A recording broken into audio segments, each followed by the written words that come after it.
I mean, I think that every Jew throughout world history who has a brain and knows history has always wondered if a country that is not a Jewish state is going to eternally provide them security guarantees and full citizenship. Of course, I mean that's I think to think that that's why the existence of the state of Israel is the single greatest guarantor of my loyalty to the United States, frankly. Republicans in Congress, most of them, have gone woke and joined the Democrats in attempts to repeal the First Amendment by mandating an Orwellian definition of supposed anti-Semitism, which would ban criticism of Israel, ban criticism of anyone who happens to be Jewish, and ban reading certain scripture from the Bible. Oh, you don't believe me? Well, you must be new here. But be sure to subscribe to my channel and stay tuned. Mark Dice is correct. And you know what? Y'all should subscribe to his channel too. And since he went ahead and, you know what I mean, started off with that, go ahead and subscribe to this one, guys. Please hit the like button on his channel. We are bringing the asteroid back with reality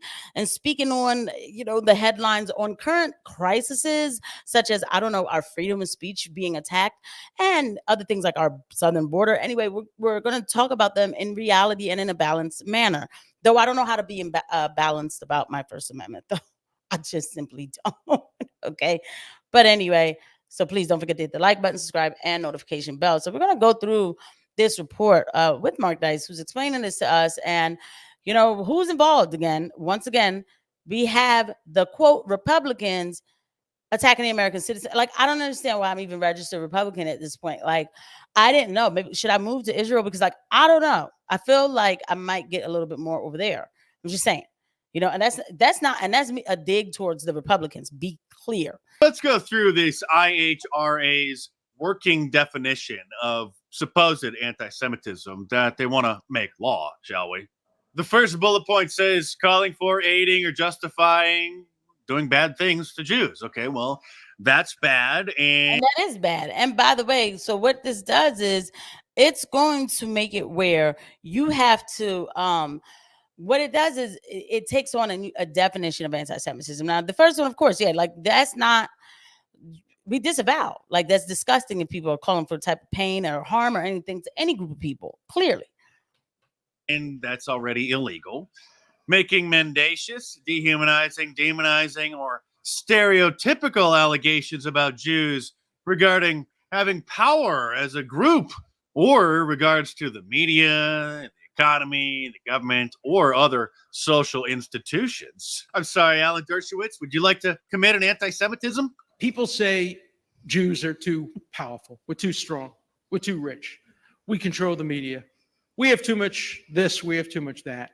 And we often apologetically deny our strength and our power. Don't do that.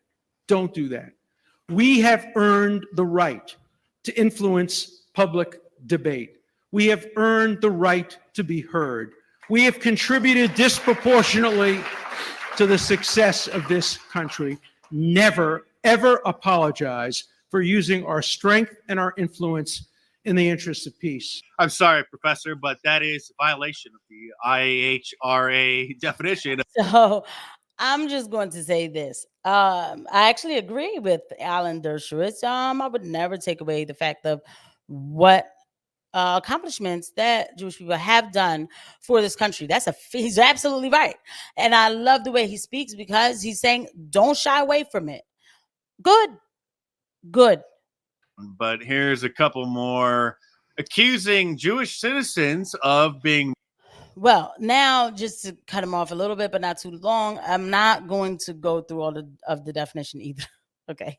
More loyal to Israel or to the alleged priorities of Jews worldwide than the interest of their own nations. That's the dual loyalty trope, they say. So when someone like Congressman Brian Mast shows up to Congress wearing an IDF, Israeli Defense Force uniform, which he served for over there in Israel, then you're not allowed to say that there may be any kind of conflict of interest regarding how he votes to support certain legislation for a certain foreign country, because that would be anti-Semitic.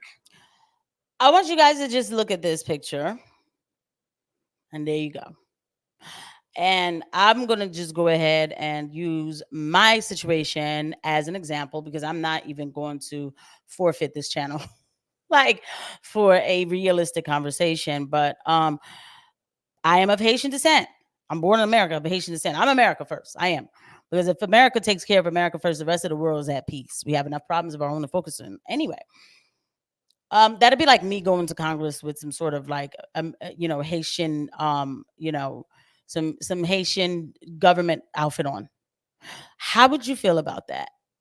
What say you, babe? By the way, I've even seen a Palestinian flag at the Capitol inside when Rashida Tlaib, because I'm not one of those to do just the one side thing, though we are talking about the anti-Semitism bill, and that was the whole point why he was showing that. But Rashida Tlaib hanging a Palestinian flag outside of her office in the Capitol, I find that to be very offensive. Like, what is going on? Ben Shapiro, do you want to put this ridiculous conspiracy theory to bed once and for all? Wonder if one day you will have to flee the United States?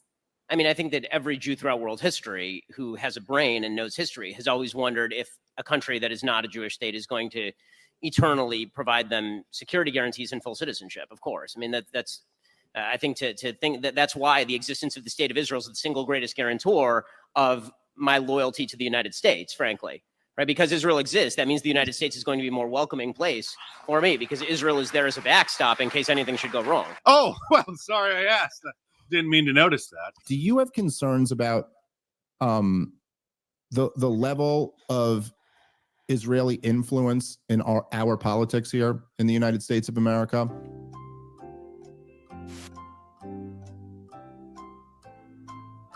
I don't know. I mean, I don't know. I'm not, I'm not a politician in political office, so I don't see much of that. For as long as I live, for as long as I have the privilege of serving in the Senate from New York, I will unflinchingly, unstintingly, and with all of my strength be Shomer Yisrael, a guardian of Israel.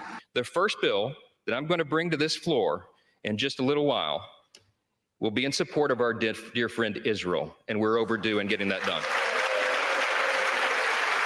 And no one has done more for Israel than you, Lindsey, Senator Lindsey Graham. He is a stalwart champion of our alliance, and we have no better friend. So I want to thank you for everything you've been doing over the years.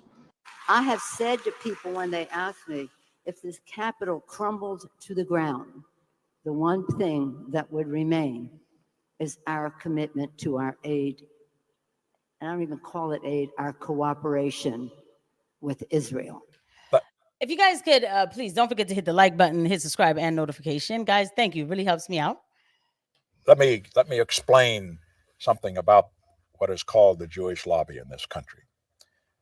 In the first place, Jews, understandably in the United States, because of what happened in World War II, because of the Holocaust, are going to put first priority on the survival of Israel.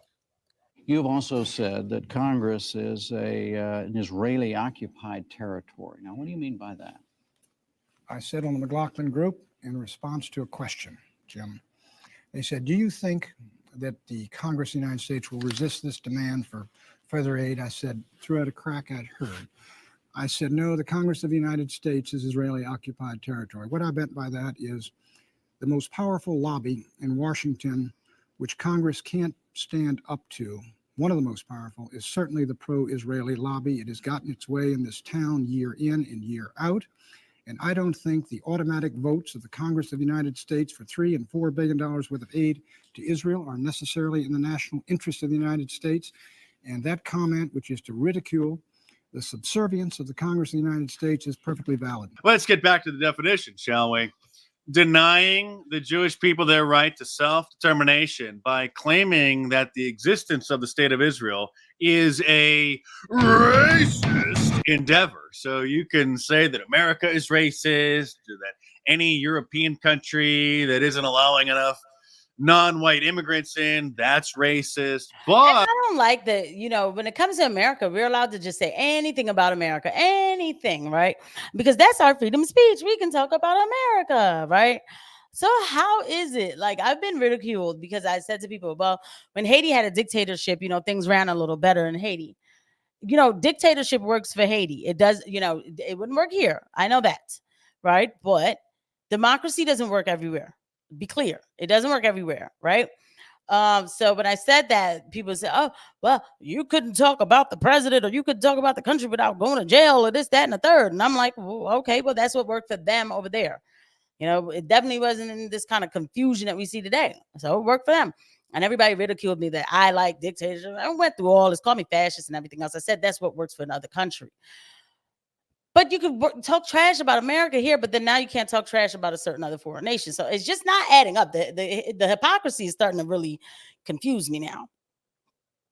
But if somebody starts questioning what's going on with Israel's immigration policy or lack thereof, then you will be committing anti-Semitism crimes. They also deem it anti-Semitism if somebody claims that Jews had anything to do with Jesus going to the cross. Charlie Kirk, who is getting a lot more based, as the kids say, more bold, more truthful. He used to be quite a weasel and a neocon, but he is actually redeeming himself. He still needs to apologize for some of the policies that he used to promote, but he is actually getting much better. And he posted on Twitter, he asked, did the House of Representatives just make parts of the Bible illegal? And then Tucker Carlson, who doesn't really use Twitter, just his team does to post clips, responded, yes, the New Testament. Here is. So, and that's the thing. The House of Representatives did do that. That is what is in this bill. This is the changes. When we take on these definitions, and what will happen is that these definitions will become criteria for, the national strategy, Biden's national strategy to combat anti-Semitism, just like he has the national strategy to combat domestic terrorism, which was used on, J6ers, but I don't want to, go too far ahead. But, once I start streaming on his channel, I think that we'll take a more detailed look into that. It's a little easier when you're streaming these kind of things. What say you, Ben Shapiro, the most famous Orthodox Jew in America and the leader of conservative media? From a Jewish point of view, where we don't believe in the divinity of Christ, I think that there you can make an argument that the Gospels, which were written, he was just a prophet, and significant. No, we don't even believe he was a prophet. What do you think he was? What do you guys think? What do I think he was historically? I think he was a Jew who tried to lead a revolt against the Romans and got killed for his trouble, just like a lot of other Jews at that time who were crucified for trying to lead revolts against the Roman and got killed for their trouble. So he became legend in story, and it became a bigger and bigger deal as time went on. Yeah, he had a group of followers, and then that gradually grew, and then do you think he was resurrected? No, that's not a Jewish belief. Okay, I just want to check. Yeah, no, we're not into. Oh, so the Romans did it all on their own, and not a single Jew had anything to do with it whatsoever, right? And so we know that there are scripts to definitely stop that. There's scripts in the Bible that tells you exactly how it went.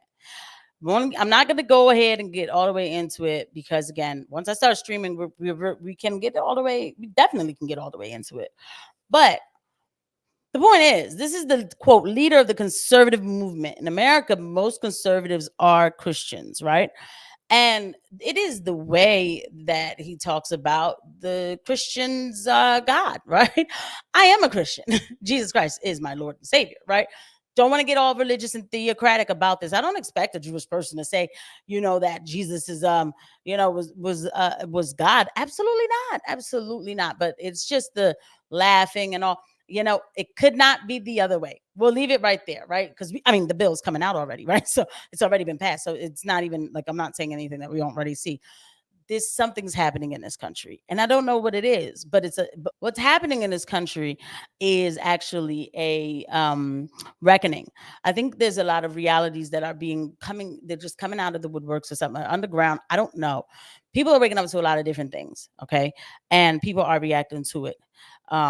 So, and I'm here for it. I am here for it. But in the meantime, they're still trying to regulate us, right? And let's keep it real. They'll find any criteria to regulate us with. Now it's anti-Semitism, right? They're writing these bills. These kind of bills have been written actually for a long time, but they just took it up another notch. So we really need to be paying attention to what's going on because this is no joke. And we're getting ready to possibly go into a World War III that I'm not trying to fearmonger about. But if we start getting into what we can and cannot say about it, how is anybody ever going to know what's really going on? And that's the point, right? Are we really already in an informational warfare? Y'all let me know. Drop a comment. Let me know. Thank you for watching.